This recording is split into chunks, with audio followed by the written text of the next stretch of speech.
If time is indeed Friedrich Nietzsche's flat circle, well, we are certainly circling back to a time before Idaho began, at least to a time before it became a state and when it was just a territory. About 3 weeks ago, we were alerted to a part of the outlawing abortions in Idaho that didn't get as much attention as, well, the actual banning of abortions during the statewide discussions. See, back in 2021, the legislature passed and Governor Little signed into law House Bill 2020.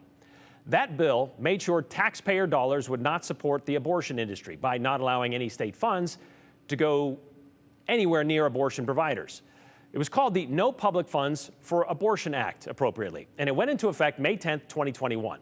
It would apply to every level of Idaho government, any state or county or city agency, any employee of those agencies, which also includes public schools.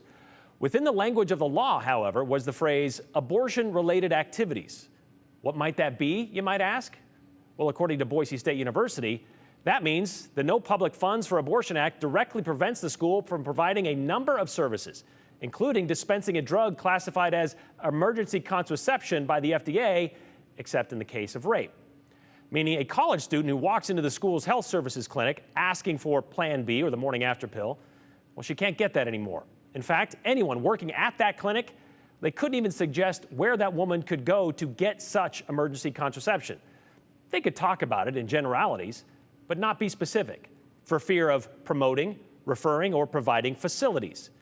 Unless that woman walked into the clinic with a police report providing she was raped, or proving she was raped, I should say. That clarification was provided to us 2 weeks ago. But Boise State would not provide us anyone to speak with on camera, nor would they provide any numbers as to how many students out of their 20,000 visits per year to the University Health Services Clinic over the last couple of years, how many actually received such services before the law went into effect. Neither reproductive health services nor emergency contraception.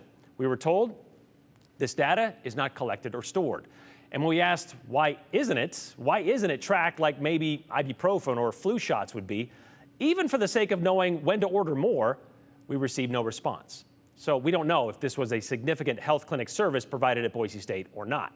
Well, not to be outdone, and since this law applies to all state schools, the University of Idaho took the interpretation of this law one step further. Late last week, a memo sent out by the U of I to all university employees began circulating. This email came from the school's general counsel, and the subject line is guidance on abortion laws. Basically, university employees, while on the job, could not promote abortion, provide an abortion, counsel in favor of an abortion, refer for an abortion, provide a place to have an abortion, or give out emergency contraception, except in a case of rape. Very much the same as Boise State's new directives. But there's a last line there that says advertising or promoting services for abortion, or for the prevention, or for the prevention of conception. That's the step too far for a lot of people. On page 5 of page 7, or the 7-page memo, I should say, General Counsel explains this a bit further. And they refer to Idaho Code 18603, which states, a person other than a licensed physician or licensed healthcare provider acting under a physician or under a physician's order who willfully publishes any notice or advertisement of any medicine or means for producing or facilitating a miscarriage or abortion or for the prevention of conception, or who offers his services by any notice, advertisement, or otherwise to assist in the accomplishment of any such purpose, is guilty of a felony. That's Idaho Code 18603. The university admitted the language of this statute is not a model of clarity, adding the scope of what is meant by prevention of conception and to have offered services by notice, advertisement, or otherwise. Well, that's unclear, and it's untested in court. Since violations are considered a felony, they say, we are advising a conservative approach here, that the university not provide standard birth control itself. So, to avoid any confusion, or rather because it is so confusing, the University of Idaho and any of their employees, due to Idaho's recent abortion laws, will no longer be providing birth control to its students, like at all.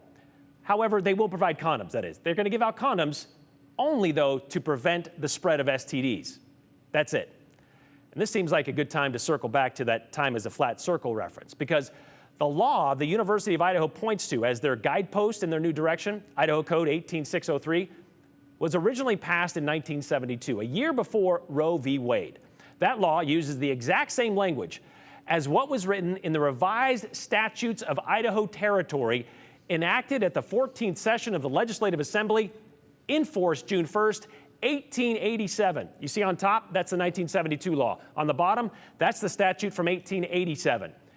Title 8 of Crimes Against the Person and Against Public Decency and Good Morals, the law says. Chapter 8, Section 6843. The 1972 law added the part about exempting licensed physicians, but it says, word for word, every person who willfully, and they even use the same single L spelling of willfully, every person who willfully publishes any notice or advertisement of any medicine or means for producing or facilitating a miscarriage or abortion or for the prevention of conception, or who offers his services by any notice, advertisement, or otherwise to assist in the accomplishment of any such purpose is guilty of a felony. Word for word. So the state's land-grant university, the largest and leading research university in Idaho, is now using a statute written 2 years before it even existed in 1887 as guidance for birth control. When we asked the school to explain this broad understanding of the law, they wouldn't respond to the contraception question, but they did say this. The University of Idaho follows all laws, referring to No Public Funds for Abortion Act passed in 2021. This guidance, they said, was sent to help our employees understand the legal significance and possible actions of this new law, admitting the law does not specify what is meant by promoting abortion. They are certain university employees are paid with public funds. That they do know. So they added abortion can still be discussed as a policy issue in the classroom, but those discussions have to be neutral or risk violating the law. We support our students, they say, and our employees, as well as academic freedom, but understand the need to work within the laws set out by our state. And even if those laws were set out originally back in 1887. So what about Boise State? Will they no longer provide contraception to their students? We asked them that. They see this a bit differently, though. In a FAQ attachment to their email to their employees, they say neither the NPFAA, that's the no public funds for abortions, nor the Dobbs decision impacts or alters existing laws relating to birth control or contraception. So their respective attorneys interpret these Idaho laws differently. Bottom line, emergency contraception is no longer available at Idaho's public universities. Boise State will still provide birth control. University of Idaho will not, other than condoms for STDs, based on the unclear wording of a law that dates back to the 19th century.